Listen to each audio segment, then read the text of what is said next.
Okay, guys, good evening. Welcome to our asynchronous meeting on principal communication under the AM demodulators, no, on the receiver. So demodulators, in other book, other author, they called it detectors. So dinidetect niya, hinihiwalay niya yung carrier sa audio signal. So these are circuits that accept modulated signal and recover the originating or the original modulating information. So alam natin na ang signal ng AM pag dumaan yan sa kalye, sa himpapawid, dumaan yan sa bahay-bahay, sa industrial plant, no, ang signal niyan ay distorted. No, maapektuhan siya. Kaya kailangan natin i-recover. And one is the crystal diode, no? The detector. Okay. This one, no? So this is a diode detector AM demodulator. So this IN41, 1N41, this one is a crystal diode. Kaya one time, no, during my matagal na rin, no? After my high school, no, tambay ako. I'm not prepared ko ano yung, no, I'm not sure kung ano yung kukunin kong kurso. No? So ang ginawa ko, sumama ko sa tropa ko. Tapos ang bahay namin ay malapit sa St. Paul. Then the St. Paul sa Quezon City offers a bakasyon yun 2 months, no? So 8 weeks na parang test done dating ng panahon na yun. Training on AM sa mga professor ko doon, mga taga PIATI, mag-graduate ng PIATI. Yung OJT yun. And then, tinuruan kami ng AM tuner. One time, pinabasag sa akin kasi sa mga like TV, FM, or even cellphone, no? Pag sinira mo isang pyesa, ano ang output? Kaya kung kukuha ka ng NC2 o NC3, NC4 sa TESDA, NC stands for National Certificate. Kung mag-abroad ka, kailangan requirement na yon. So usually ang trade test doon, TV, pag sinira mo yung yoke, no? Or hindi naman sinira, na-disconnect, no? Ano ang lumalabas sa screen? Ano yung mga possible na fault? Okay. Ganun ang pagkuha ng ano. So ganun ang tinuro sa amin. Binasag namin yung diode, itong crystal diode na to. Okay? Kulay ano to eh. Glass siya actually, no, glass. Na merong kulay, na merong guhit na itim at saka ano, pula. Pag binasag mo yung pipito, yung speaker, matinis na pito. In fact, that is the DC signal yun eh. Okay? DC signal. No, pumito siya na mataas. Okay. So the AM signal will enter ito dito transformer. Akala nyo power supply ito. Hindi ito power supply. This is a tuner. Ito yung pinapasukan ng antena. After antena, yan yun. No, meron kang tank circuit. Ayan, LC. Ayan. Okay? Tapos, meron kang bandpass filter to eh. Itong nasa dulo, C1, C2 with R1. Bandpass filter yan kasi sumesali ka na ng isang estasyon. Yan. So the operation of that circuits on positive alteration of the AM signal, the capacitor charge quickly to peak value of pulses passed by the diode. Okay. the capacitor charges quickly to the peak value of, so ini-install lang naman ng mga capacitor, no, i-induce niya sa pangalawa, no. So meron ka ditong how do you call this,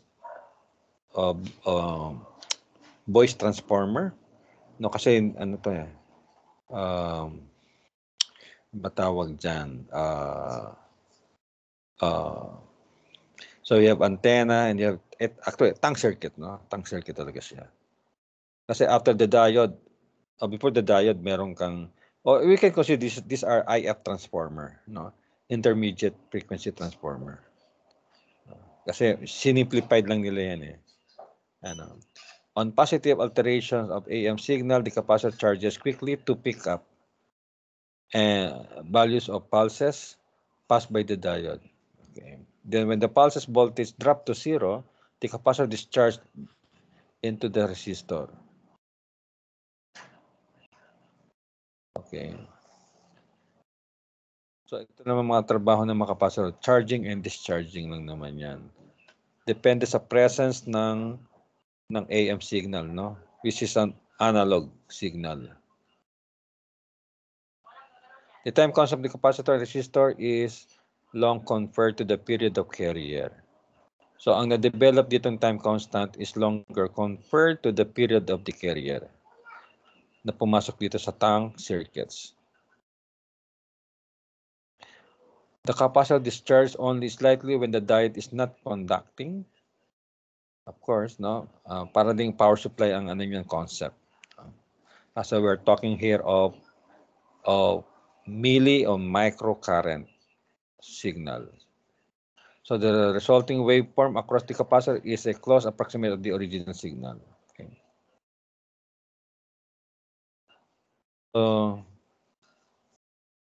since na AM signal lang pumapasok before the diode, so kukunin lang ng diode yung audio, and then i-charge na dito, although this is a filter circuit, and then it will discharge to C2 for the going to the amplifier, audio amplifier, okay, to the speaker.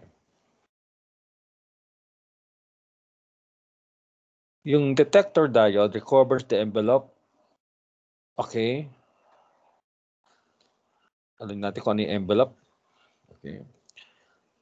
And then if the RC time constant in the diode detector is too long, the capacitor discharge will be too slow to follow the faster changes of the modulating signal. Okay. And now, physically, no, it's a diagonal distortion.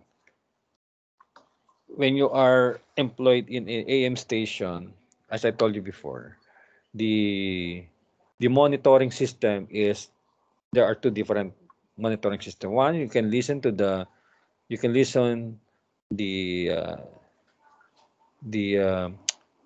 original signal, no, coming from the announcer to a speaker, to a radio, an ordinary radio that is on place of on a certain table, or you can use a diagonal, no, an oscilloscope type, no, parang triangle type, no. O kaya isang linya na diagonal, isang linya. So pag bumaluktot, bumaluktot yung diagonal na yon, over. Pag nag-concave yung ano, palalim, that is under. Okay? Yung line. Pag straight line, that is 80 to 100% modulation. Now, there's a such thing of it uses internal clock at the carrier frequency at the receiver to switch the AM signal on and off, producing rectification similar to the standard diode detector. Okay. Ayan. Okay. So there is a two diode that will be helping to one another. No, if the clock is positive, D1 is diode, D1 is conducting. At negative, D2 diode is collaborating. for a recovered more. Okay. Kasi dito, very basic yan, kaya expect mo pa rin na may konting distorted yan. Anyway, AM is bihira. Kaya nagmamahal ang mga AM receiver, depende rin sa technology yung ginagamit. So in this technology, now you have two diodes that is helping one another.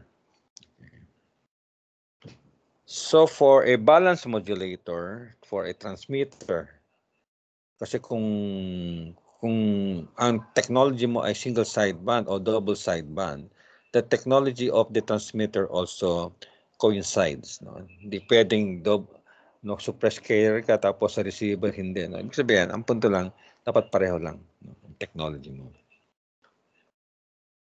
Okay. Now, for a single sideband, you can also use a balance modulator further on the process of filter or phase shifting. And they are being used, available in IC, like a lattice. Ayan, lattice yan eh. Mga ganyang, kala mo, apat na diode, apat na since na modulator yan, PIN yan.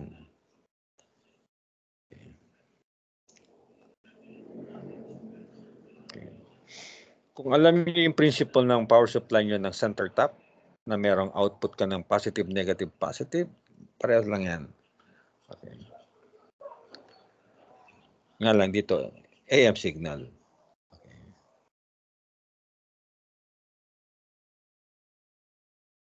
Okay. Yung mga IC na modulator.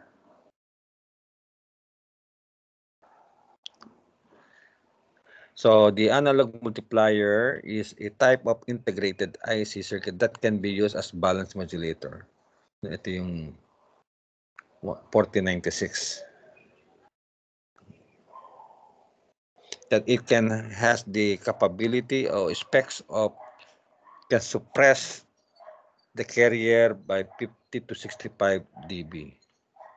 It can work at carrier frequency of 100 megahertz. So, ibig sabihin, itong mga klaseng IC, ginagamit to sa AM, even FM. Kasi FM, yung kalahati ng FM, kasi 882 108. So, I do believe that is part of the BHF, the lower BHF.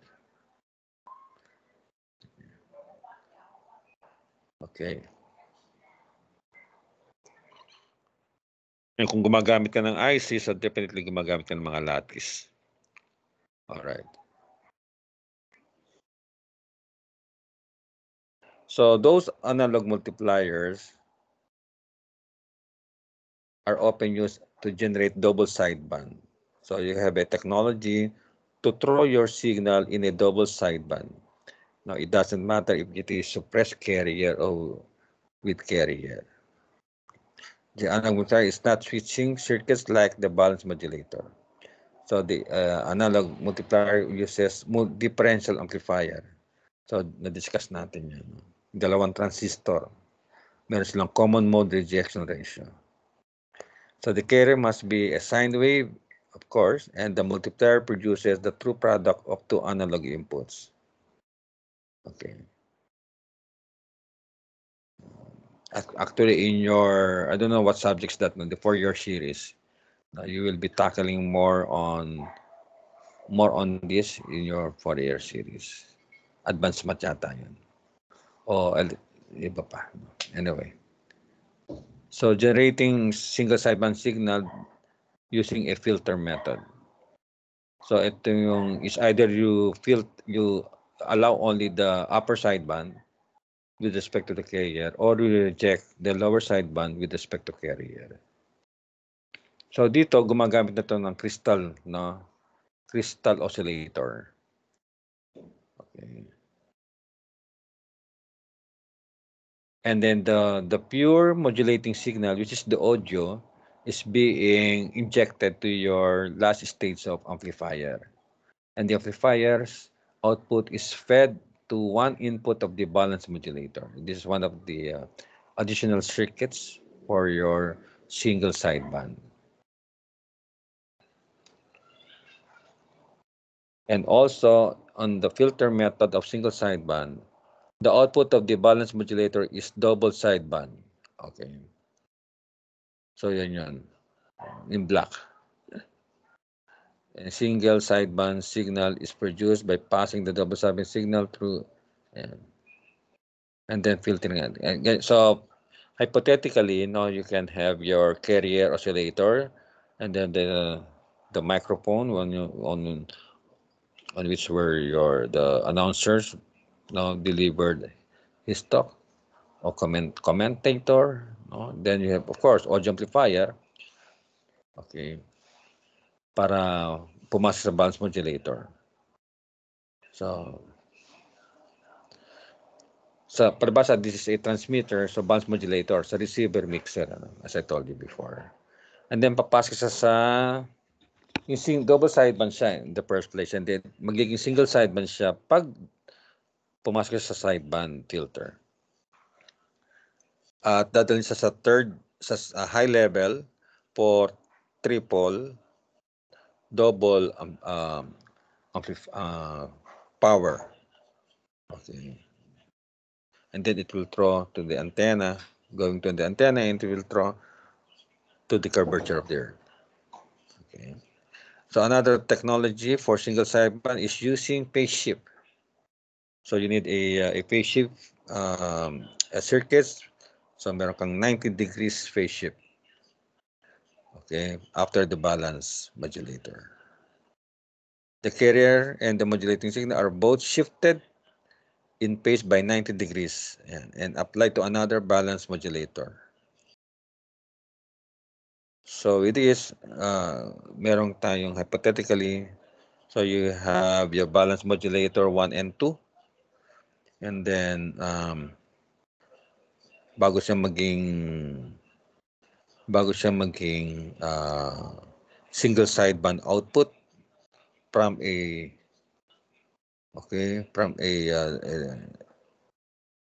double sideband using this, so dadaan siya sa mga phase shift. Okay. And phase shift circuits are all basically made of RLs, not R, LC. Okay.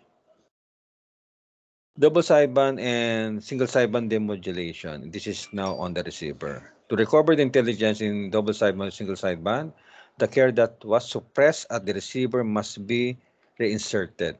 So, para may feedback ulit. Then, a product detector is a balance modulator used in recovering the receiver modulating signal.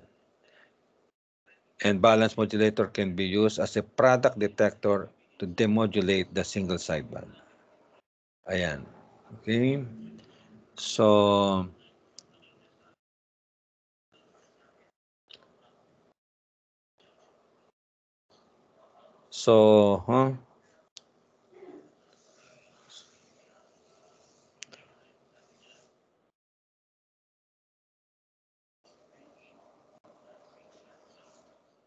well, ang ano pala rito, ang demodulation na binabanggit dito sa loob ng modulating signal, not on the receiver.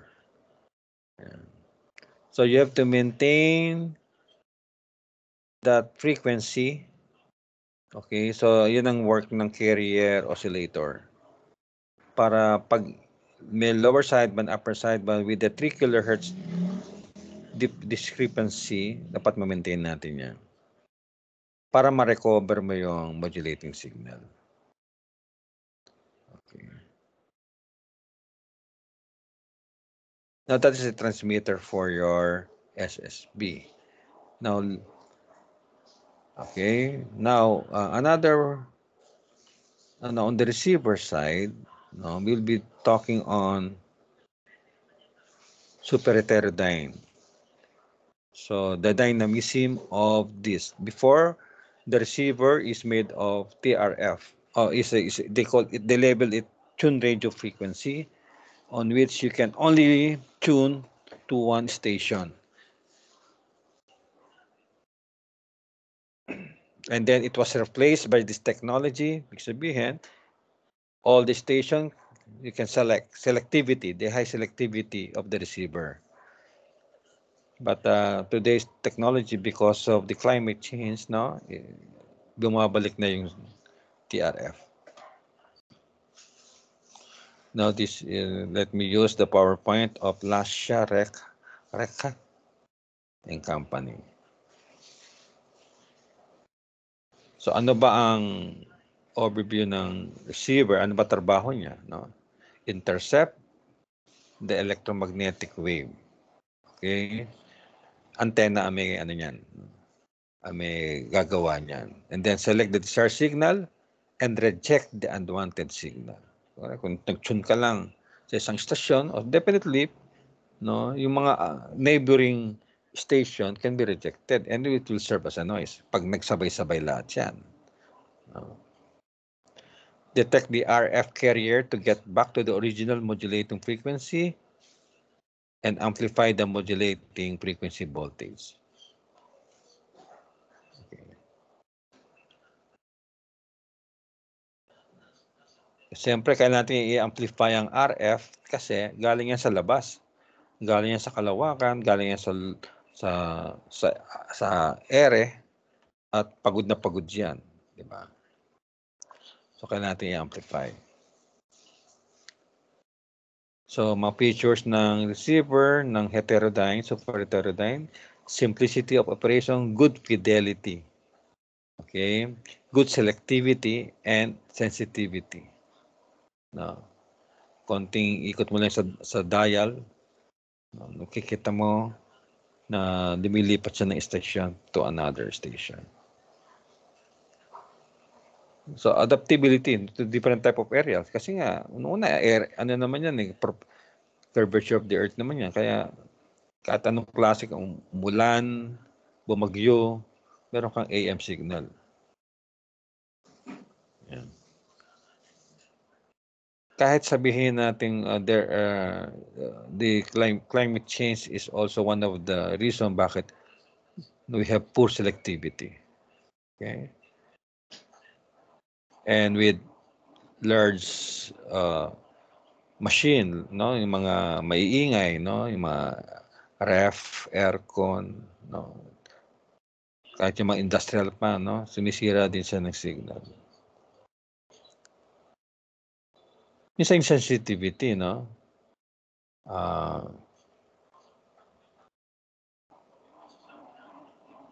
so yung how are you niya, nagiging how are you, no, in a long distance. So yun yung sensitivity, no. Pero hindi so, we're not talking of telephony, no, AM pa rin, no. Maingay talaga AM. Kaya nga, this sensitivity. Of course, no, the fidelity is very poor.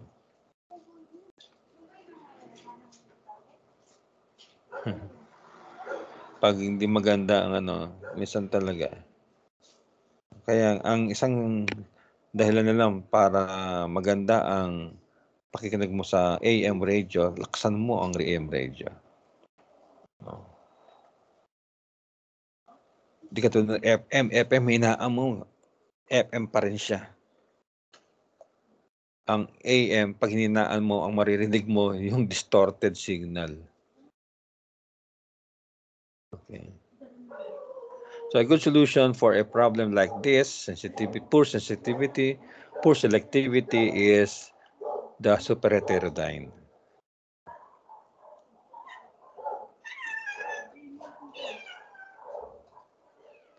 Alam ko, ang super heterodyne is 2 words, ano? 3 words. Super hetero, parang good selectivity and dynamism of the receiver, AM receiver. So, hypothetically again, you can only understand the AM receiver by this block diagram, through block diagram. Ayan. So, your RF signal is 2 weak, so we need to inject that to RF amplifier para lumakas. Itong local oscillator, no, Ito rin din yung oscillator nga sa transmitter. No? Pero magpo-produce siya para yung station mo na 450 to 1650 na AM, mamili ka na 846, no? Radio Veritas. No, may plus or minus yan para magkaroon ka, dadalhin mo sa IF. Kasi yung IF kung yun ang kailangan ng AM, kasi you have to transform this distorted signal into a very shapely recovered AM signal, which is now into IF, which is 455 kilohertz. Fix yan. Okay? Para madali siyang i-detect. Kasi kung di mo siya lalagyan ng IF, no, mahirap i-detect kung nasaan. Kung ano yung carrier, no, baka ang ma-amplify mo ay ang noise. Okay. Ayan. Ang mga AM ngayon ay you can have it, no, packet AM, no, AM FM using IC, no. Anyway, gagawa naman kanyan at the end after our last filter on the 10th week, I guess. So the sections of this, ito, you have basically there are 5. The RF section, the mixer converter section, the IF, intermediate frequency, you have the audio detector circuits, the diode, you have the amplifier of audio. Okay. Yan. So isa, dalawa, tatlo, apat, lima. Okay. Yan, lima sila.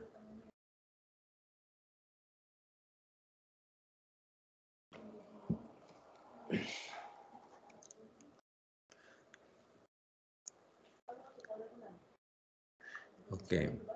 So the RF section functions to provide initial band limiting to prevent a specific unwanted radio. Okay.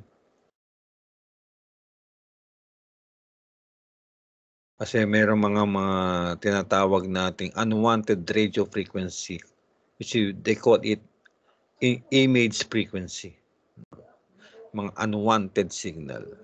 And reduces the noise bandwidth of the receiver and provides the initial step towards reducing the overall receiver bandwidth to the minimum bandwidth required to pass the information signal. Amplifier to amplify, of course, to boost the RF. Okay. So active siya because may transistor ka dyan. Yung nga lang, pag nag-amplify ka, pati yung noise na amplify mo. Now, since na dumaan siya sa tank circuit, no? May tank circuit yan after antenna, bago sa loob ng pre-selector, may tank circuits yan. May mga wave trap yan. Mga LC. Kaya nababawasan na rin. At paano na-recover? Okay. So, of course, pag sinabi amplifier, may gain. Okay. Tapos, nire-reject na yung, lalo na pag differential amplifier, nire-reject niya yung mga image frequency. So, lumalakas ang S over N.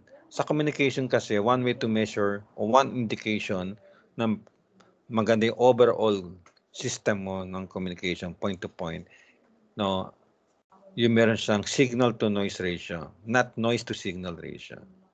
Okay. Of course, and better selectivity. You will learn more on signal to noise ratio in other advanced subjects. Mixer on conversion section. So, dalawang stage yan, no? Yan, tapat na yan. No, the mixer and the local oscillator, magkasama yan.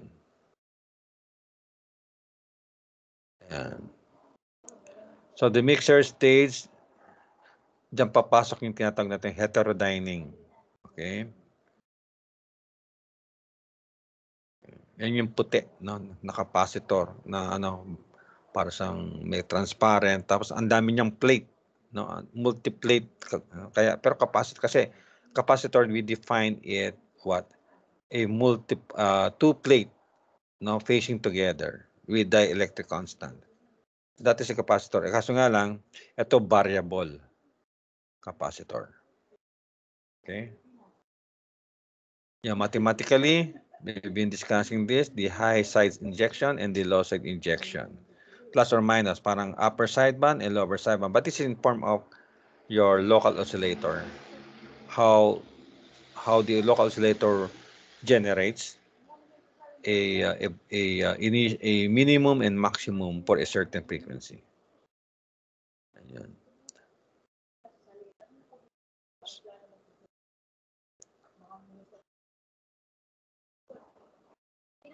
So yung oscillator ay magpo-produce siya ng 1005 kilohertz.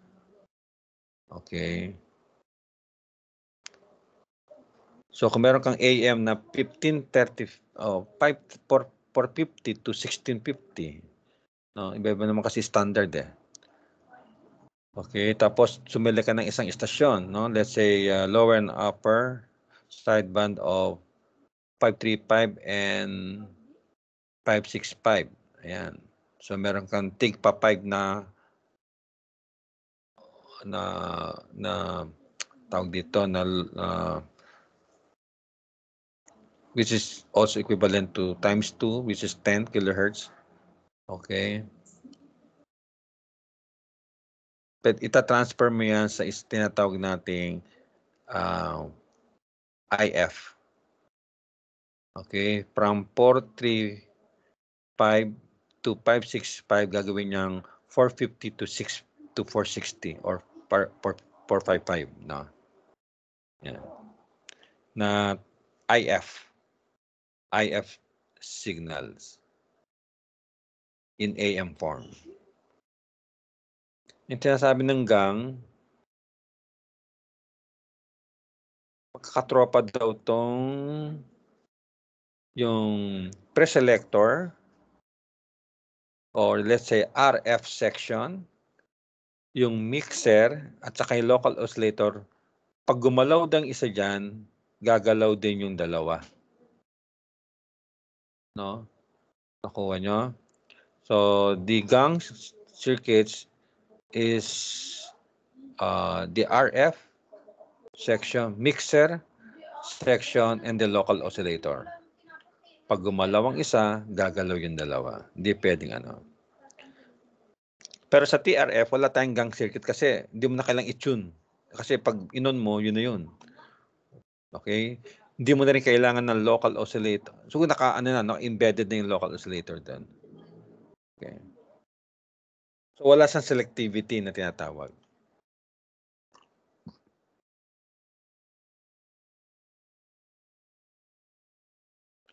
Yan ang tinatawag nating gang. So, tawag doon, they are mechanically tied together. Okay.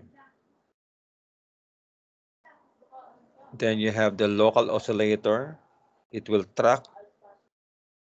Okay. Meron siyang ability to oscillate either above or below the selected frequency by an amount equal to the IF. So, kung mapapansin nyo, IF ang pinoproduce. Ang hinahabol niya, yung fixed na 455. Kahit anong istasyon yan, 455 yan.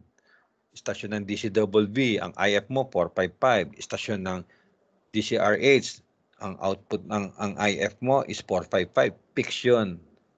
No? Kasi yun ang naintindihan ng diode ng AM, yung fix na yon. Reshape na siya at the same time, naka-design siya doon. Para mahiwalay yung carrier and the audio.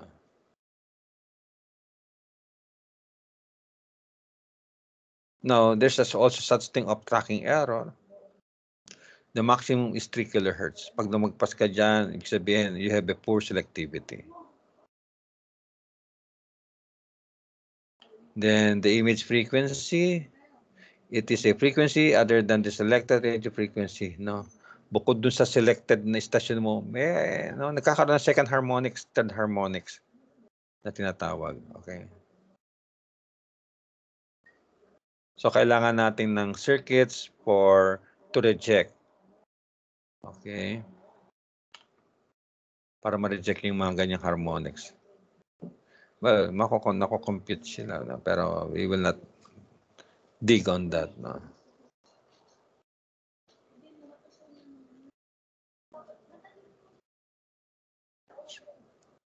Okay, so there's a such thing of IF is too high and IF is too low. Pag mataas, poor selectivity and poor adjustment channel rejection. There's a difficulty in tracking. Now, pag low naman, image frequency rejection becomes poorer. Selectivity too sharp and cutting off sidebands, instability, no? So, may pros and cons, no? Tapos may tinatawag na automatic voltage control or automatic gain control. Okay. And the diode rectifies the modulated signal, then filter out the 455. Ayan. At iiwan niya sa atin, sa speaker, yung 50 Hz to 20 kHz, which is sent to audio amplifier para audible.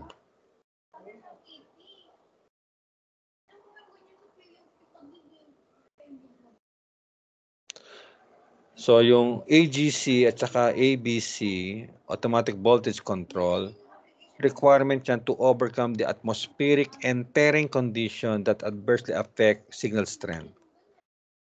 So, ibig sabihin, bigla na lang lumalakas siya pag alam mong very weak ang signal. Yun ang maganda rin sa mga receiver natin. Actually, no, pag ang radyo mo wala kang marinig, 'di ba? Iniikot-ikot 'yan. So gumagana yung automatic voltage control and automatic gain control. Okay. So amplifier in a different this is a large signal amplifier. Kasi ang transistor pwede mo siyang subject for small signal and large signal. Okay, yan. Pag large signal, ito yung mga push-pull, complementary, Darlington pair, no, quasi-complementary, yan. Na pwede kang magkaroon ng speaker na 100 watts, malakas yan. No?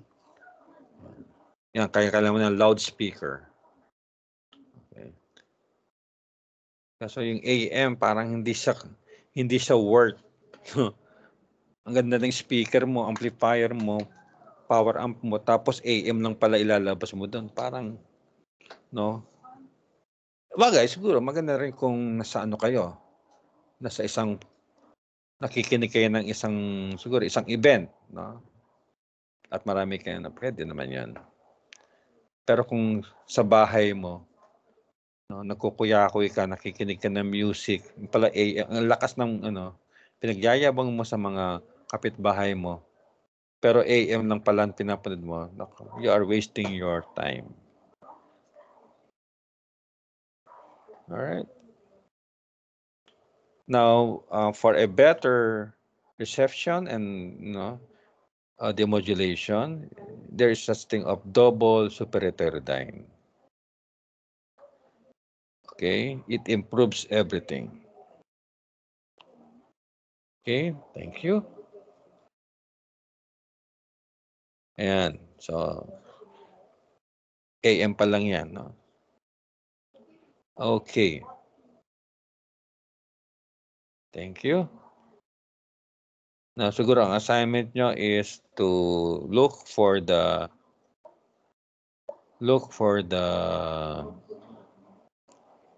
super heterodyne AM circuits. Okay. And then we will discuss